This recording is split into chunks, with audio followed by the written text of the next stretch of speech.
नमस्कार, मी श्रीधर पेडणेकर, सामाजिक कार्यकर्ता, सिंधुदुर्ग। सावंतवाडी विधानसभा मतदारसंघावर मी काही भाष्य केली होती। तेथील अपक्ष उमेदवार आणि बंडखोर उमेदवार विशाल परब यांनी त्यांच्या क्रूर कर्माचा जो काही मी पाढा वाचला होता मागच्या पत्रकार परिषदेमध्ये, तर आता पण मी ही प्रेस घेऊन काही गोष्टी सांगू इच्छितो आपल्याला।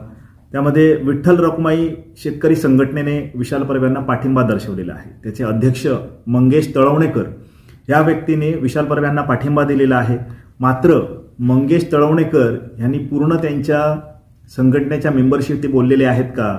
त्या घटनेमध्ये जी त्यांच्या संघटनेची घटना आहे, जी धर्मादायाकडे रजिस्टर केली जाते, प्रथम त्यांची संघटना जी आहे ती रजिस्टर आहे का? रजिस्टर असेल तर त्यामध्ये असणाऱ्या घटनेमध्ये तशा प्रकारची तरतूद आहे का?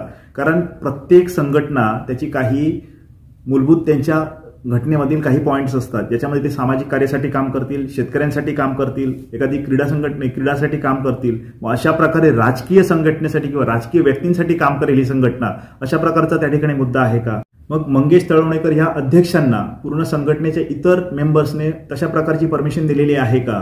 पण त्यांची तशी मीटिंग झालेली आहे का?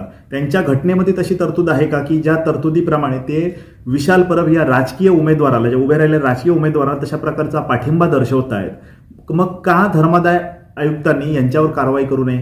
तर अशा प्रकारे मी विनंती करतोय, अनेक शेतकऱ्यांना या माध्यमातून सांगू इच्छितो की मंगेश तळवणेकर यांनी भलेही त्यांचा पाठिंबा विशाल परब यांना दर्शवलेला असेल, तरी कुठच्याही शेतकऱ्याने त्या संघटनेच्या माध्यमातून किंवा संघटने आवाहन केलंय म्हणून विशाल परब यांना मतदान करू नये।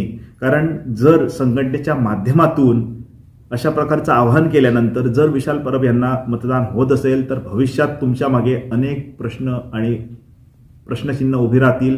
त्यानंतर आपल्याला अनेक संकटांना सामोरं जावं लागेल। कारण विशाल परब यांनीच आरोंदा असेल, भटपाणी असेल, नानोस असेल, तळेकरवाडी असेल, रेडी असेल, गावतळे असेल, या अनेक गावांमध्ये चुकीच्या पद्धतीने गैरव्यवहार करून लोकांच्या जमिनी घेतलेल्या आहेत। आणि ह्याच जमिनी घेतल्यामुळे लोकांना अद्यापही त्रस्त व्हावं लागलेलं आहे। मागच्या झालेल्या प्रेसमुळेच लोकांना काही प्रमाणात न्याय देखील मिळालेला आहे।